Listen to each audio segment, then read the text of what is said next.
Welcome back for another deep dive. This time, we're going to be tackling a figure who is notoriously complex, even for seasoned philosophers.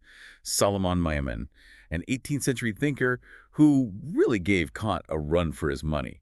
We're working with the Stanford Encyclopedia of Philosophy entry on him, and let me tell you, this is dense stuff. Yeah, what makes Maimon so fascinating is that he was both incredibly brilliant and incredibly challenging. Yeah. He really pushes the boundaries of what we think we know about knowledge experience and the nature of reality. It's kind of mind-blowing. So to kick things off, let's delve into his life story. This is no ordinary philosopher's biography. Maimon was born into a Jewish family in Lithuania in 1753. And his early life was marked by some truly difficult circumstances. Imagine being forced into an arranged marriage at 11 years old and having your first son at just 14. Yeah, it's almost hard to fathom. Yet amidst these challenges, Maimon had this insatiable thirst for knowledge. He immersed himself in traditional religious texts, but it was Maimonides' Guide of the Perplexed that truly captivated him. He was so deeply influenced by Maimonides that he even adopted Maimon as a surname in tribute. It's a testament to the power of ideas to shape a life even in the face of adversity. And that's just the beginning of his intellectual journey. In his mid-20s, Maimon made the radical decision to leave his family behind to pursue philosophy and science in Berlin. This was a huge leap, not just geographically, but also intellectually. He was entering a world dominated by Enlightenment, thinking a far cry from the traditional religious education he had received. And it wasn't an easy transition. He faced a lot of rejection, partly due to his unconventional background and partly due to his somewhat abrasive personality. There are accounts that describe him as a crude genius, someone who could grasp complex mathematical concepts almost instantly, but struggled to fit in with the refined Berlin intellectuals. So it's as though his mind was operating on a different level, but he hadn't quite mastered the social graces of the time. But even though he was a bit rough around the edges, his intellectual prowess couldn't be ignored. Eventually, he earned the respect of major figures like Moses Mendelssohn, a leading figure in the Jewish Enlightenment. And then, of course, there's Kant.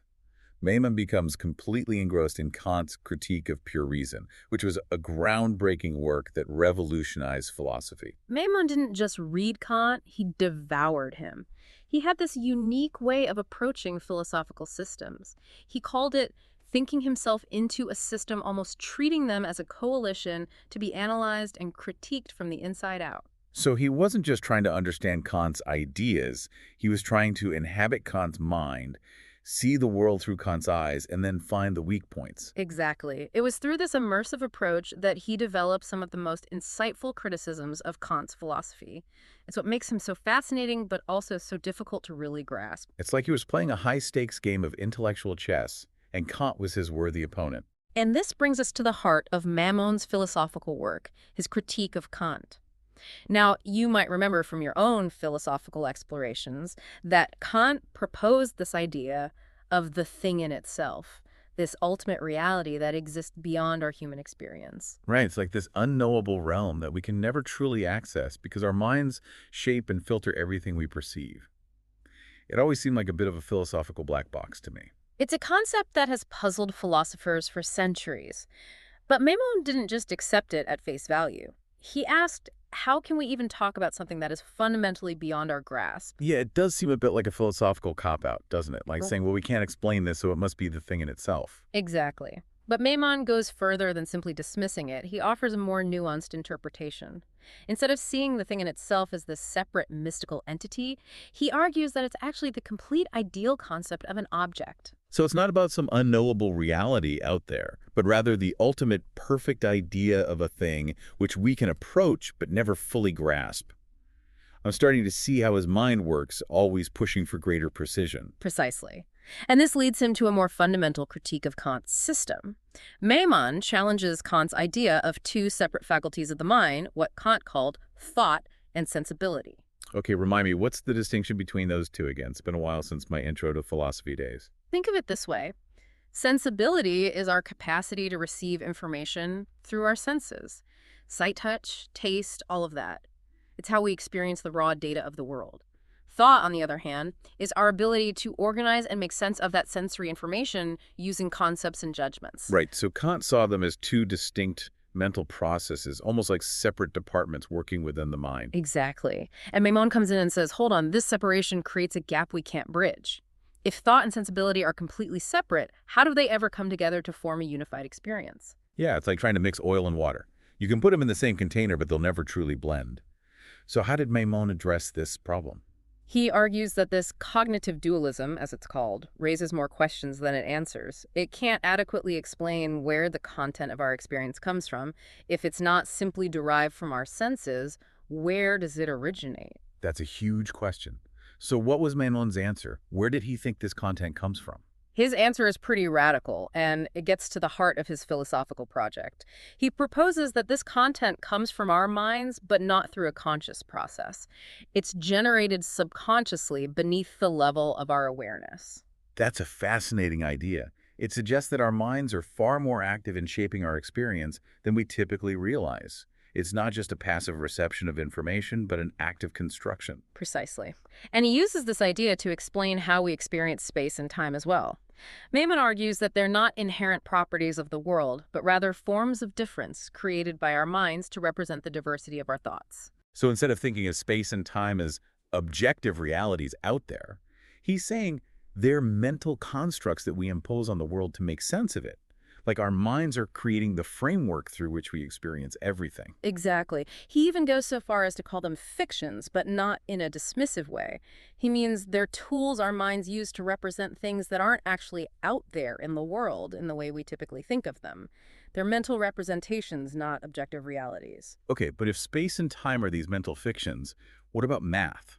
Math seems pretty real and objective. How did Maimon reconcile that with his view? For Maimon, mathematics occupies a special place. He believes it's a realm where our minds directly construct objects through reason free from the limitations of space and time. In mathematics, we're not bound by the constraints of our senses or these mental frameworks. So in math, we're not limited by our subjective experience or these forms of difference. We can create and understand concepts in a pure, abstract way. It's like accessing a realm of pure thought. Exactly, which is why for Maimon, mathematics has a kind of certainty that we don't find in our everyday experience of the world. It's a realm of pure intellectual construction where we're not constrained by the limitations of our senses or the fictions of space and time. This is all so mind-bending. It's like Maimon is pulling back the curtain on how our minds work, showing us the machinery behind the scenes. But how do we know which connections are real and which are just arbitrary associations? How do we distinguish between genuine knowledge and mere mental constructs? That's where Maimon introduces his law of determinability, which acts as a kind of test for real meaningful thought. He argues that genuine knowledge involves connections that are inherent and necessary, not just random associations. Okay, I'm intrigued. Give me an example of how this law of determinability works in practice. How do we differentiate between these genuine connections and arbitrary ones? Consider the concept of a straight line. The idea of straightness is inherently bound to the concept of a line. You can't have one without the other. They're inextricably linked. Right, a line has to be either straight or curved. There's no other option. It's built into the very definition of a line. Exactly. That's a real determinate connection. But now let's take the phrase red cup. The redness and the cupness are arbitrary. They're not inherently connected. They just happen to be associated in this particular instance. I could just as easily have a blue cup or a green cup. The color doesn't change the essential nature of the cup itself. Precisely. So for Maimon, the law of determinability acts as a filter, helping us distinguish between those connections that are grounded in the nature of things and those that are merely products of our minds or experiences. And this ties back to his skepticism, right? He believed that true certainty, the kind we find in math, is very difficult to achieve in our understanding of the empirical world. Yeah. There's always a degree of uncertainty when we're dealing with things we perceive through our senses. Exactly. Maimon was what we call a skeptical rationalist. He believed in the power of reason, but he also recognized its limitations, especially when applied to the messy, complex world of experience. It's a delicate balance. It's like he's saying we should absolutely use reason to try to understand the world, but we should also be aware of the potential pitfalls, the ways in which our minds can trick us or lead us astray. And this tension between rationalism and skepticism permeates all of Maimon's work, even his views on ethics. It's what makes him so challenging, but also so rewarding to study. Okay, let's talk about his ethics then, because for Maimon, it wasn't just about understanding the world, it was also about how we act in it. How did his skepticism shape his views on morality? What's fascinating here is that Maimon breaks from Kant in a significant way. He doesn't see a sharp divide between theoretical and practical reason. Okay, just to be clear, for Kant, theoretical reason is about understanding the world as it is, while practical reason is about morality, how we should act. Two separate domains. Exactly. But Maimon sees them as intertwined. For him, the ultimate good lies in the striving after cognition, the pursuit of knowledge itself. It's about constantly pushing the boundaries of understanding. So it's not just about being moral in the traditional sense, like following rules or being a good person. Yeah. It's about this insatiable desire to learn and grow, to expand our minds and challenge our assumptions. Precisely. And he sees this pursuit of knowledge as the highest form of freedom. It's about liberating ourselves from ignorance and prejudice, constantly questioning, constantly striving for a more complete understanding of the world and ourselves. That's a powerful idea. It suggests that knowledge isn't just about accumulating facts. It's about this ongoing process of self-discovery and intellectual liberation. Exactly. And for Maimon, this pursuit is intimately connected to moral action. The more we understand, the better equipped we are to act in a way that's aligned with reason and universal principles. But there's a catch here, right? Because Maimon was a skeptic even about morality.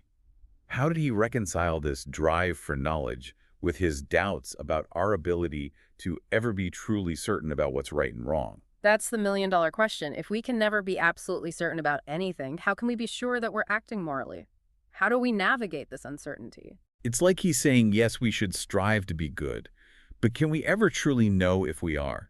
Can we ever escape the limitations of our own perspective and the inherent uncertainty of the world? Precisely. And this is where Maimon's later work takes a turn toward even greater skepticism. He begins to question the possibility of truly moral action, just as he questioned the possibility of attaining absolute knowledge. So where does that leave us? What can we as modern listeners grappling with these same questions take away from Maimon's complex and often paradoxical ideas? I think Maimon's enduring relevance lies in his willingness to embrace complexity, to acknowledge the limits of human reason, while still striving for greater understanding. He doesn't offer easy answers, but he pushes us to think more deeply, to question our assumptions, and to recognize the inherent uncertainty of the human condition. He was a true trailblazer, unafraid to challenge conventional thinking and to grapple with the most fundamental questions about knowledge, experience, and the nature of reality. And perhaps that's the most valuable lesson we can glean from Maimon, to be intellectually honest, to be open to new ideas, and to never stop questioning even our own deeply held beliefs. It's a call to embrace the journey of intellectual discovery, even if we never reach a final destination. To always be pushing further, always be learning, always be deepening our understanding of the world and ourselves. Well, on that thought-provoking note, we conclude our deep dive into the mind of Salomon Maimon. It's been a fascinating exploration, and I encourage you to delve further into his work and see what insights you uncover for yourself. Thanks for joining us on this deep dive. Until next time, keep exploring, keep questioning, and keep diving deep.